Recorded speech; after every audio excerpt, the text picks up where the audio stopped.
steering input, throttle input. Whoop, around she comes. Welcome back, ladies and gentlemen, boys and girls. Outside, inside, outside racing. I am Ian, and this is Dale, 1972 Celica. Over there behind it is Miles. He's putting a wheel back on. Techno Toy Tuning sells lots of great parts for these vintage Celicas. I already have AE86 front spindles, coilovers built onto them, Swift springs, Willwood brakes, their mini big brake kit.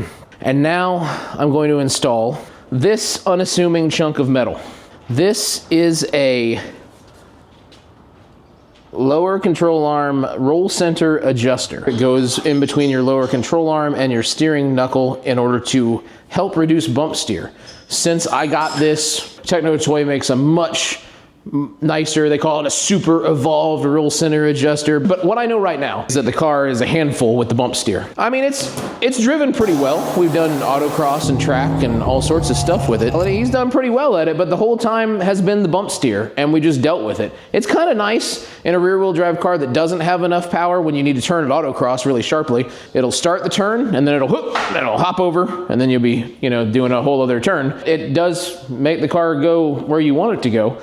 But it's a little bit unpredictable, and we want them to be more predictable. We want to get that on-throttle rotation around the corner that's predictable, not that changes its angle in the middle of a corner. So that's where these roll center adjusters come in.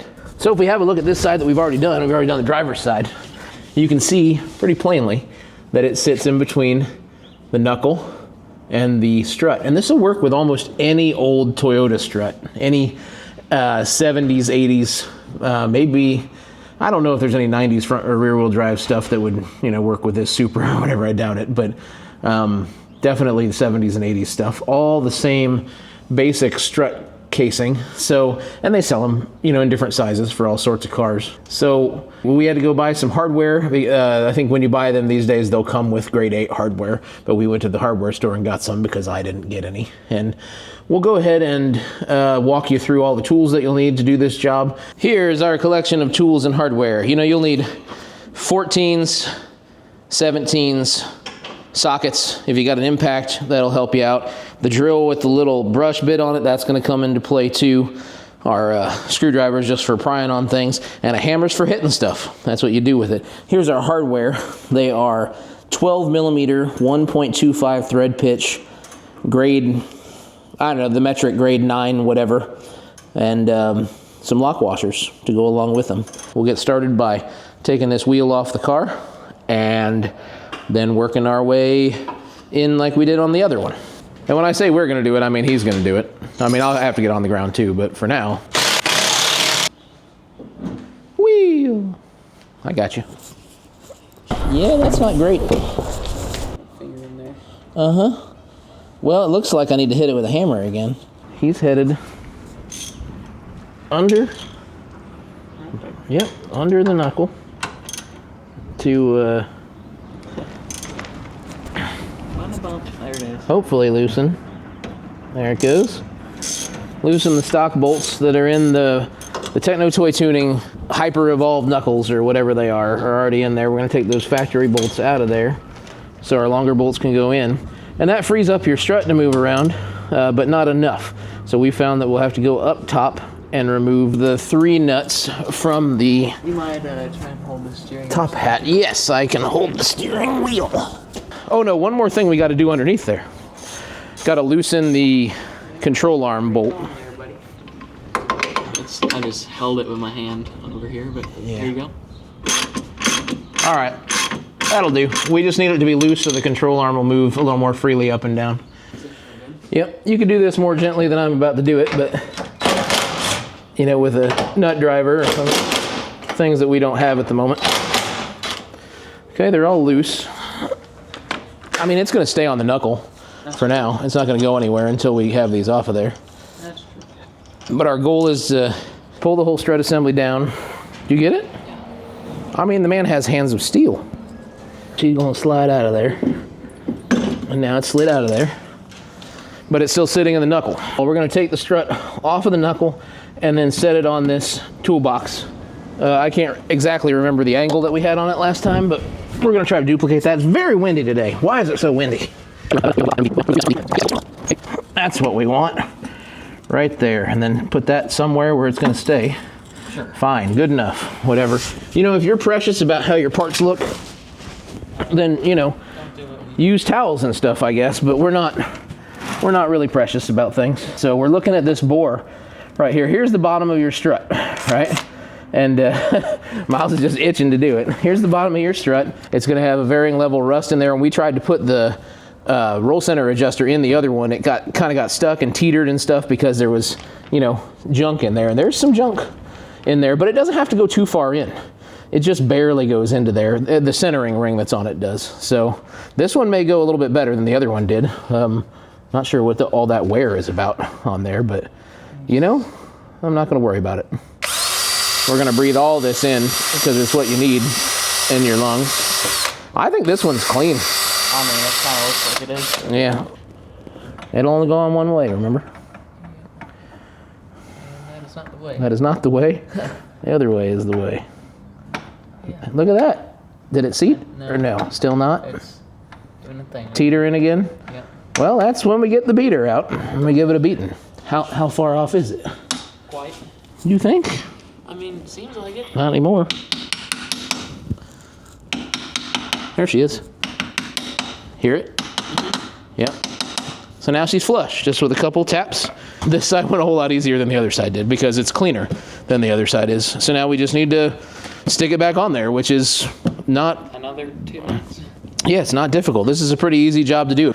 So he's just getting it back in the holes up here so we can put some nuts on it and have it be hanging from up top, and then we can line up the bottom.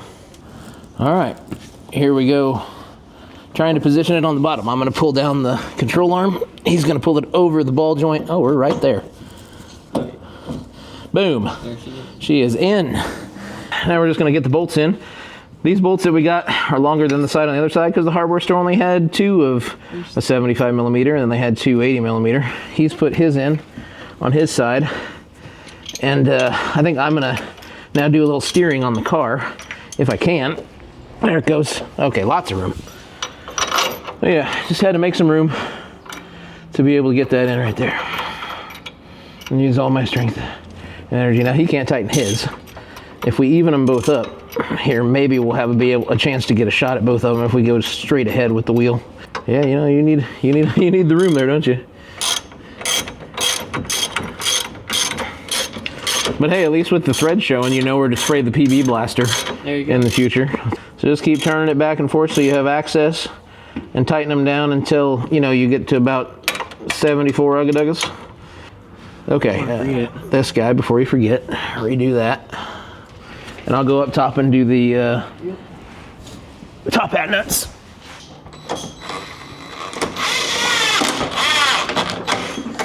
If you got cool vehicles out there in the world and you don't cruise them, what are you even doing? I mean, we got to test it, but we're also going to cruise it, you know? I think he's about got her. Seems like it's wheel time. A wheelie time.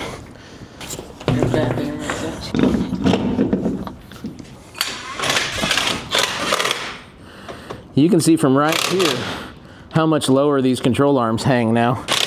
There's a whole, you know, I don't know how many millimeters, but it looks like an 1.5 inches of space now in between the control arm and the strut. We're looking at the control arm here and the one on the other side. For your angle, it's like right here.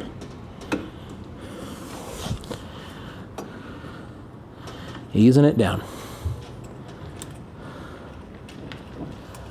And you can't see them anymore. Not at all. So check that out. See how the control arms now have a downward angle going out to the wheel? That's what you want. That's going to help with that bump steer. Before it had an upward angle because of how lowered the car is. Let's check out what the stance looks like now. It doesn't look any higher in the front to me at all. I don't think it is. Nope, it's fine. Maybe it's a skosh higher, just a skosh. So the next step, the logical step, is to, well, torque the lug nuts and then go drive it. We'll do that here in a little while. The alignment's probably going to have changed on us, and if it is, then we'll adjust. About to fire him up. First drive with the roll center adjusters. Here we go. Okay. Already, I can tell you that steering is easier. And it's not like you're trying to climb a mountain while you're turning. Previously, in a lowered car, before roll center adjusters, on McPherson struts like this car is, when you're lowered and your control arms are pointed upwards or they're flat, straight out, like 90-degree angle, that corner is hard to do. So let's turn this one. Oh yeah. The bump steer is gone. It's completely gone. One corner and I know it's gone. Hallelujah. I'm gonna enjoy driving this thing without some bump steer.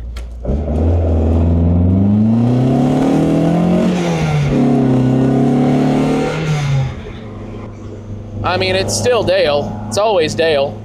A lot of cars down here. I really want to test it out in this first roundabout, but it'll have to wait until the peanut, which there's also going to be a lot of cars. And that's not how it works, lady. People don't know how roundabouts work. Why don't they understand? Why don't they have any idea how roundabouts work? If there's somebody in there, you wait. You don't pull out in front of them. You don't expect them to stop for you. That's not how it works. What's wrong with people? We're living in a society, quoth the George. Now you gotta wait. Thank you. Okay, this is thoroughly boring. This is not what I want. This is not how I want to test the suspension and steering. I think I'll go around here. There's nobody coming. This guy might go around to this exit, but I don't know. Yeah, he's going there. All right, we got a little more. Oh, wow. I can do things with the throttle now that I couldn't do before. I can modulate the slide based on the throttle because there's no more bump steer. It's not just all or nothing. Oh, yeah. Oh, yeah. All right. This is a whole new world. Like 2 big chunks of aluminum. That's all it takes to change how your car drives. If you're out there, you're suffering with climbing that mountain every time you steer, with the car starting to turn one way and then shifting over and completely having a different steering angle, get yourself some roll center adjusters. Hit up Techno Toy Tuning for your vintage Toyota, Datsun, whatever you got, and fix that roll center because, good Lord, it makes a difference. And these are the old ones too. Imagine if I had like the newer ones with even more Ackerman. All the Ackerman. Ackerman for days. I don't know what Ackerman is. But whatever it is, I love it. I love Ackerman. I love Ackerman. Yeah. Real awesome. Real awesome. I gotta put this window down. I'm getting hot. Wind noise be damned. I gotta cruise. Slight smell of coolant. Never mind that. I wonder if these roll center adjusters might have also pushed my toe back in again a little bit. So we might have to re-tow the car, get a little bit of tow out. But they're big wide tires. They follow cracks and bumps in the road. And it was way worse before the roll center adjusters. Now I'm just driving down the road and not having to like constantly steer it back to the middle. Here we go, 3rd gear. Should have gone 2nd. I'm honestly a little freaked out by the way that the car drives now because it doesn't drive the same at all. I'm used to a certain way. It's going to take a little bit of getting used to. Luckily, we have an autocross coming up, so. Wow, yeah. Steering input, throttle input. Whoop. Around she comes. And not in a weird and dangerous way.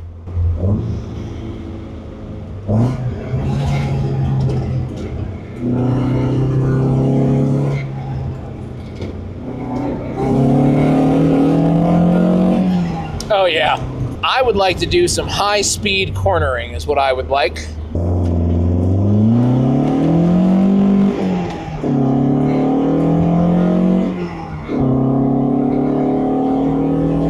little chain buzz going on. All right, here come the higher speed corners. I'm gonna stick it in fourth. Break it in. Slides out a little bit, but it sticks. Off it goes.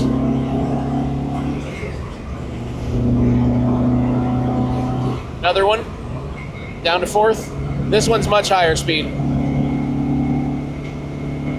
Nice and smooth. All right, well, it handles good in the roundabouts. It handles good in some faster, higher speed cornering. I feel pretty good about it. Just gonna need to tweak the alignment, fine tune it, and get it in shape. So it's time to, I think, head back to the homestead and wrap this on up.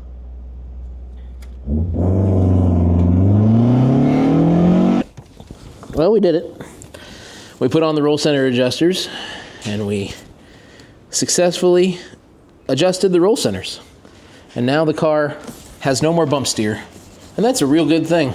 Bonkers good result. This is probably not a very long video, but it's really just to tell you about the wonders of roll center adjusters, and you can get yours from technotoytuning.com. And maybe they'll tell me when they see this that I shouldn't be running these and that I should have their advanced ones or something. But for right now, I feel like this is a pretty good setup. Let's take a look at this wheel. You can most definitely see some negative camber on that, but I'm not sure if it's more or less than what I started off with, but it looks right.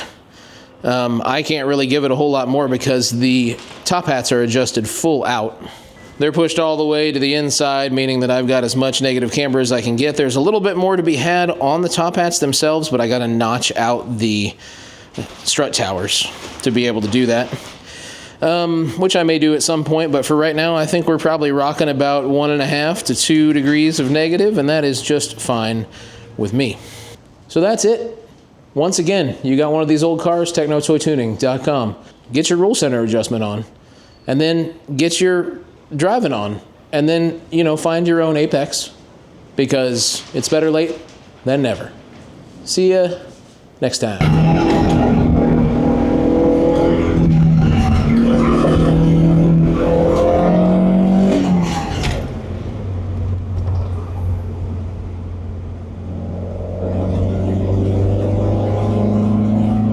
I think that was a cop.